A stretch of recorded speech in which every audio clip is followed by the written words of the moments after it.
ಬಿಸಿ ಬಿಸಿ ಚರ್ಚೆ ನಡೀತಾ ಇತ್ತು. GN ನಾಗರಾಜ್ ಅವರು ನಮ್ಮ ಕಾರ್ಯಕ್ರಮದ ಟೈಟಲ್ಗೆ ಅಬ್ಜೆಕ್ಷನ್ ಅನ್ನು ವ್ಯಕ್ತಪಡಿಸಿದ್ರು. ನವದೆಹಲಿಯಿಂದ ನಮ್ಮ ಬ್ಯೂರೋ ಚೀಫ್ ಪ್ರಶಾಂತ್ ನಾತು ಇದ್ದಾರೆ. ಪ್ರಶಾಂತ್, ಇಷ್ಟೊತ್ತು ನಡೆದಂಥ ಚರ್ಚೆಯನ್ನು ನೀವು ನೋಡ್ತಾ ಇದ್ರಿ. ದೇಶದ ಸಾಮಾನ್ಯ ನಾಗರಿಕರಾಗಿ ನಾವು ನಿರೀಕ್ಷೆ ಮಾಡುವಂಥದ್ದು ರಕ್ಷಣೆಗೆ ಸಂಬಂಧಪಟ್ಟಂಥ ವಿಷಯಗಳ ಬಂದಾಗ, ಯುದ್ಧಗಳು ನಡೆದಂಥ ಸಂದರ್ಭದಲ್ಲಿ ಮತ್ತು ಆರ್ಥಿಕ ವಲಯದಲ್ಲಿ ಇಷ್ಟು ದೊಡ್ಡ ಮಟ್ಟದ ಸಂಚಲನ ಆದಾಗಲಾದರೂ ನಮ್ಮ ರಾಜಕೀಯ ಪಕ್ಷಗಳು ಒಂದಾಗಿ ನಿಂತುಕೊಳ್ಳಬೇಕು ಅನ್ನುವಂಥ ನಿರೀಕ್ಷೆ ನಮ್ಮಂಥ ಜನಸಾಮಾನ್ಯರದು. ಆದರೆ ಇವತ್ತು ಅದು ಕಂಡು ಬರಲಿಲ್ಲ. ಅದರ ಹೈ ಪಾಯಿಂಟ್ ಇವತ್ತು ಡೆಲ್ಲಿ ಆಗಿತ್ತು. ಕಾಂಗ್ರೆಸ್ ಮುಖಂಡರು ನೀಡ್ತಾ ಇರುವಂಥ ಹೇಳಿಕೆ, ಮೊಹಮ್ಮದ್ ಬಿನ್ ತುಘಲಕನ ಆಡಳಿತಕ್ಕೆ ಈ ಒಂದು ನಿರ್ಧಾರವನ್ನು ಹೋಲಿಸಿರುವಂಥದ್ದು. ನೀವು ಹೇಗೆ ನೋಡ್ತಾ ಇದ್ದೀರಿ ಈ ಒಂದು ರಾಜಕೀಯ ಪ್ರತಿಕ್ರಿಯೆಗಳನ್ನು? ಅಜಿತ್, ರಾಜಕೀಯ ಪಕ್ಷಗಳು ಪ್ರತಿಕೂಲ ವ್ಯತಿರಿಕ್ತವಾಗಿರ್ತಕ್ಕಂಥ ಹೇಳಿಕೆಯನ್ನು ನೀಡಬಾರ್ದು ಅಂತಕ್ಕಂಥ ನಮ್ಮ ಆಶಯ ಒಳ್ಳೆಯದು. ಆದರೆ ಇವತ್ತಿನ ಕಾಲದ ರಾಜಕೀಯ ಹಾಗಿಲ್ಲ ಅಂತಕ್ಕಂಥದ್ದು ಸ್ಪಷ್ಟ. ಅವ್ರದ್ದೇ ಆಗಿರ್ತಕ್ಕಂಥ ಅಭಿಪ್ರಾಯಗಳನ್ನು ಹೇಳಲಿಕ್ಕೆ ಎಲ್ರಿಗೂ ಸ್ವಾತಂತ್ರ್ಯ ನಿಶ್ಚಿತವಾಗಿದೆ. ಆದರೆ ಒಬ್ಬ ರಾಜಕೀಯ ವರದಿಗಾರನಾಗಿ ನನಗೆ ಆಶ್ಚರ್ಯ ತಂದಿದ್ದು, ನಿನ್ನೆ ರಾತ್ರಿ 8 ಗಂಟೆಗೆ ಪ್ರಧಾನಿ ಭಾಷಣ ಮಾಡಿದ ನಂತರ ಇವತ್ತು ಮಧ್ಯಾಹ್ನದವರೆಗೂ ಕೂಡ ದೇಶದ ಪ್ರಮುಖ ರಾಜಕೀಯ ವಿರೋಧ ಪಕ್ಷಗಳು ಏನು ಹೇಳಿಕೆ ಕೊಡಬೇಕು, ಹೇಗೆ ಆರ್ಟಿಕ್ಯುಲೇಟ್ ಮಾಡಬೇಕು ಅಂತಕ್ಕಂಥದ್ರ ಬಗ್ಗೆನೇ ತಡಬಡಾಯಿಸ್ತಿದ್ದದ್ದು ನನಗೆ ಆಶ್ಚರ್ಯ ತಂತು. ಯಾಕಂದರೆ ಇವತ್ತಿನ ದಿನಮಾನದಲ್ಲಿ ಆ್ಯಕ್ಷನ್ ನಡೆದ ತಕ್ಷಣ ವಿಪಕ್ಷಗಳ ಪತ್ರಿಕಾಗೋಷ್ಠಿ ಇನ್ನೊಂದು ಕಡೆ ಇರುತ್ತೆ.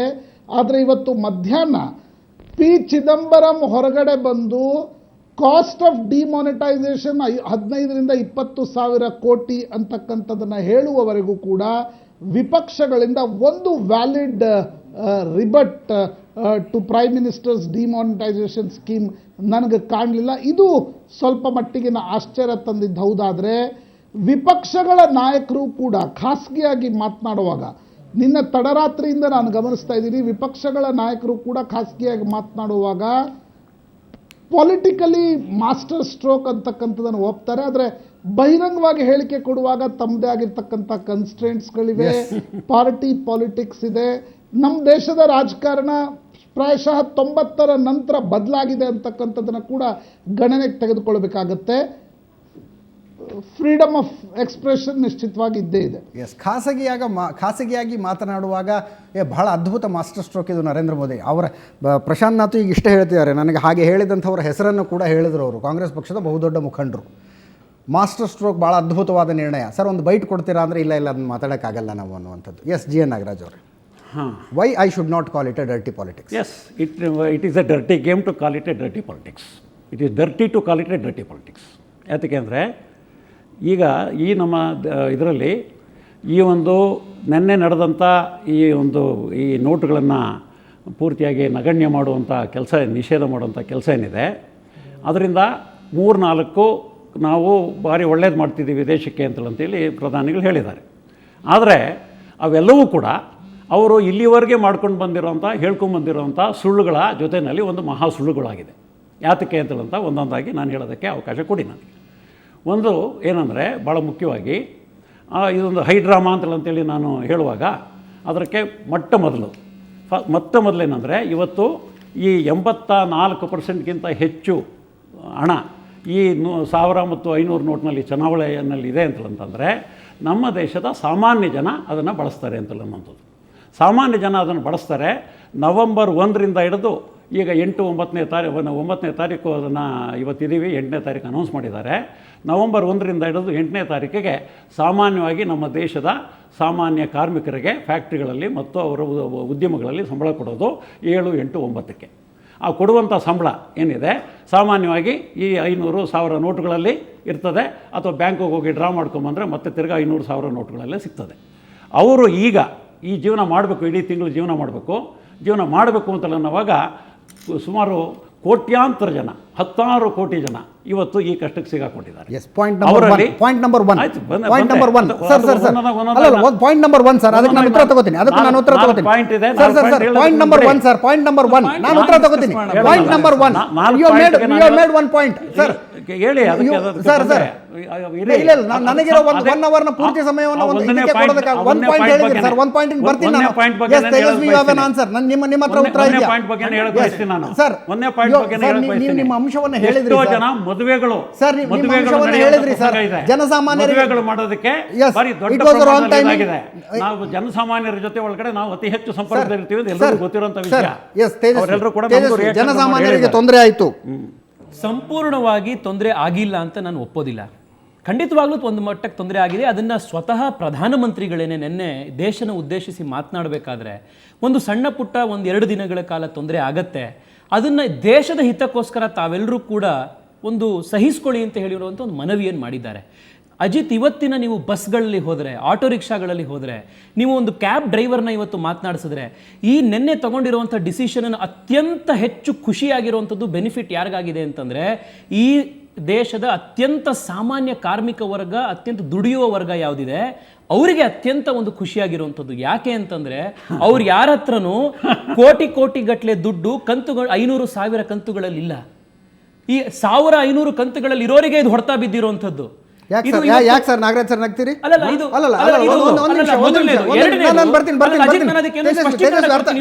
ಒಂದೇ ಒಂದು ಸಾಲಲ್ಲಿ ಕೊಡ್ತೇನೆ, ಇನ್ನೊಂದು ಸಾಲಲ್ಲಿ. ಎರಡನೇದು, ಇವತ್ತು ನಿನ್ನೆ ಏನು ಇವತ್ತು ಬ್ಯಾಂಕ್ ರಜಾ ಇದೆ ಅಂತ ಹೇಳಿದ್ದಾರೆ, ಅದನ್ನು ಕಾಂಪನ್ಸೇಟ್ ಮಾಡುವಂಥ ದೃಷ್ಟಿಯಿಂದ ಶನಿವಾರ ಭಾನುವಾರ 2 ದಿನ ಬ್ಯಾಂಕನ್ನು ಓಪನ್ ಮಾಡಲಾಗುತ್ತೆ. ನಿಮಗೆ ಸಂಬಳಗಳು ಬಂದಿದ್ದೆ, ಆ ಸಂಬಳಗಳು ನಿಮಗೆ ಅಕೌಂಟಿಗೆ ಹೋಗಿರುತ್ತೆ. ನೀವು ಬ್ಯಾಂಕ್ನಲ್ಲಿ 4,000 ರೂಪಾಯಿವರೆಗೆ ಎಲ್ಲರೂ ಕೂಡ ಅದನ್ನು ಡ್ರಾ ಮಾಡ್ಬೋದು. 100 ರೂಪಾಯಿಯ ಕರೆನ್ಸಿಯನ್ನು ATMಗಳಲ್ಲಿ ನೀವು ಮತ್ತೆ ಡ್ರಾ ಮಾಡ್ಕೊಳ್ಬೋದು. ಸೊ ಇವ್ರು ಹೇಳ್ತಿರೋಂಥ ರೀತಿಯಲ್ಲಿ ಇವತ್ತು ಸಂಬಳ ಆಯ್ತು, ನಾಳೆ ಬೆಳಗ್ಗೆಯಿಂದ ಬ್ಯಾಂಕ್ ಯಾರಿಗೂ ದುಡ್ಡೇ ಸಿಗಲ್ಲ ಅನ್ನೋದು ಯಾರಿಗೂ ಕೂಡ ಅದು ಅತ್ಯಂತ ಬಾಲಿಶವಾದಂತ ಮತ್ತು ಬಹಳ ದೂರವಾಗಿರುವಂತ. ಅಂದ್ರೆ ವಿರೋಧಿಗಳು ಕೊಟ್ಟಂತಹ, ಈ ಸರ್ಕಾರದ ವಿರೋಧಿಗಳು ಕೊಟ್ಟಂತಹ ಪ್ರತಿಯೊಂದು ಹೇಳಿಕೆಯನ್ನು ನೋಡಿದ್ರೆ ಈ ಕ್ಷಣದಲ್ಲಿ ಆಗ್ತಾ ಇರುವಂತಹ ಅನಾನುಕೂಲತೆಗಳನ್ನು ಎಕ್ಸಾಜರೇಟ್ ಮಾಡುವಂತಹ ಪ್ರಯತ್ನಗಳು ನಡೀತಾ ಇದೆ. ಒಬ್ಬ ಮಾಧ್ಯಮವಾಗಿ, ಜವಾಬ್ದಾರಿಯುತ ಮಾಧ್ಯಮವಾಗಿ ಆ ಕೆಲಸವನ್ನು ನಾವು ಮಾಡ್ತಾ ಇದ್ದೀವಿ. ನಿಮ್ಮ ಹತ್ರ ಇರುವಂತಹ 500,000 ರೂಪಾಯಿ ಮೌಲ್ಯ ಕಳ್ಕೊಂಡಿಲ್ಲ.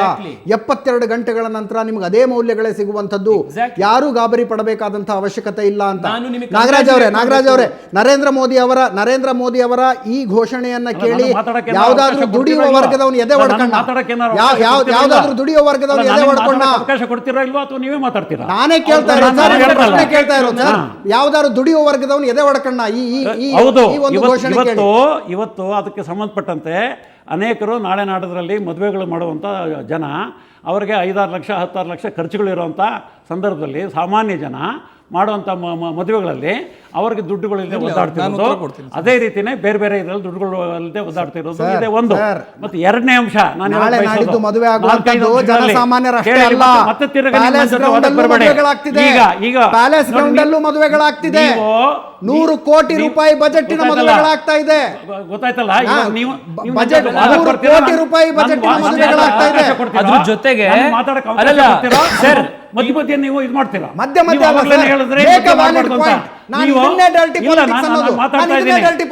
ಮಾತಾಡ್ತಾ ಇರೋವಾಗ್ಲೇನೆ ನೀವು ನಿಮ್ದು ಡರ್ಟಿ ಗೇಮ್ ಅಂತ ನಾನು ಅದಕ್ಕೆ ಕರೀತಾ ಇರೋದು. ಸರ್, ನೀವು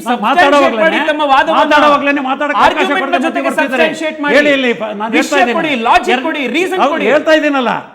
ಎರಡನೇ ಅಂಶ, ಇನ್ನೊಂದು ಈ ಬ್ಲ್ಯಾಕ್ ಎಕಾನಮಿ ಇದೆ, ಬ್ಲ್ಯಾಕ್ ಮನಿ ಇದರಿಂದ ಇದು ಹೋಗ್ತದೆ ಅಂತಲ್ಲ ಅನ್ನೋದು. ಆದರೆ ದೊಡ್ಡ ಪ್ರಶ್ನೆ ಏನಂತಂದರೆ, ಇವತ್ತು ನಮ್ಮ ದೇಶದಲ್ಲಿ ಇದೇ ಮೊದಲನೇ ಸತಿ ಈ ಡಿಮಾನಿಟೈಸೇಷನ್ ಆಗ್ತಿರೋದಲ್ಲ. ಇದು 3ನೇ ಬಾರಿ. 46ರಲ್ಲಿ ಒಂದು ಸತಿ ಆಗಿದೆ, 78ರಲ್ಲಿ ಒಂದು ಸತಿ ಆಗಿದೆ. ಅದರಿಂದಾಗಿ ಇದೇ ಮೊದಲನೇ ಬಾರಿ, ಇದೇ ದೊಡ್ಡ ಇದು ಅಂತೇಳಿ ನೆನ್ನೆಯಿಂದ ನಡೀತಾ ಇದೆ ಅದು.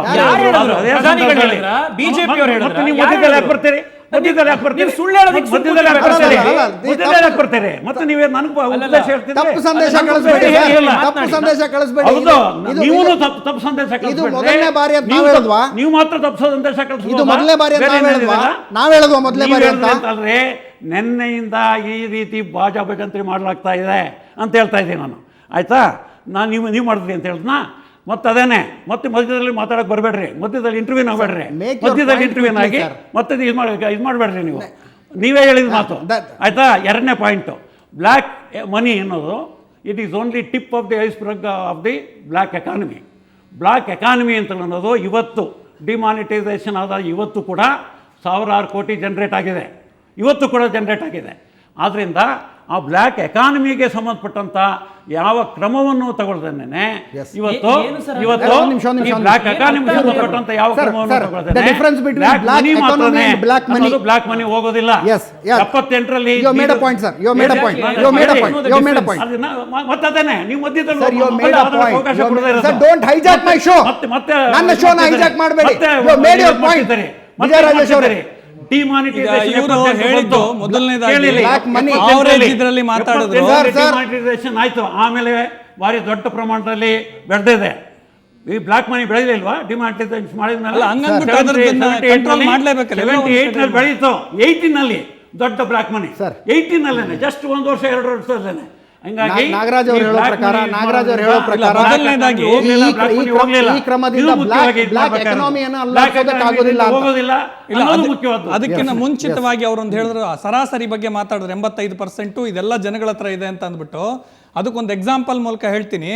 ಈಗ ಇವ್ರು 5 ರೊಟ್ಟಿ ತಿಂದ್ರು, ಇವ್ರು 2 ರೊಟ್ಟಿ ತಿಂದ್ರು, ನಾನು 1 ರೊಟ್ಟಿ, ಸರಾಸರಿ 3 ರೊಟ್ಟಿ ತಿಂದ್ವಿ ನಾವೆಲ್ಲ ಅಂತ ಅಂದಂಗೆ 85% ಪ್ರತಿಯೊಬ್ಬರ ಬಳಿ ಇಲ್ಲ. ಅದನ್ನು ಅವರು ಕೂಡ ಹೇಳಿದ್ರು. ಕೆಲವು ಜನಗಳ ಹತ್ರ ಇದು ಶೇಖರಣೆ ಆಗಿದೆ. ಇದಕ್ಕೆ ಒಂದು ದಿಟ್ಟ ಕ್ರಮ ಅವಶ್ಯಕತೆ ಇತ್ತು. ಆ ನಿಟ್ಟಿನಲ್ಲಿ ಇವರು ಇದನ್ನು ಮಾಡಿದ್ದಾರೆ. ಬ್ಲ್ಯಾಕ್ ಎಕಾನಮಿ ಪ್ರತಿ ಸಲ ಆಗ್ತಾ ಇದೆ.